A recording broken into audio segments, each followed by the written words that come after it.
So I just wanted to take a minute to talk to you about saving seeds, which I'm doing right now. So I saved some of my green beans and I let them dry out, and inside you find the seeds for next year. It's kind of fascinating. I think they end up growing better if you save seeds because it has like the secrets to all the weather patterns in your area.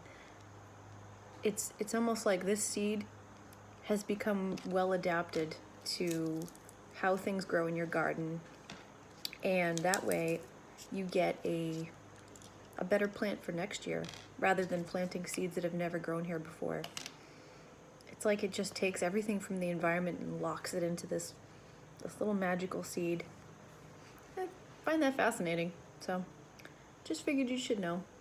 I don't end up saving all my seeds, but some of the bigger items I do, especially if you have a plant that put out a lot of fruit, a lot of vegetables.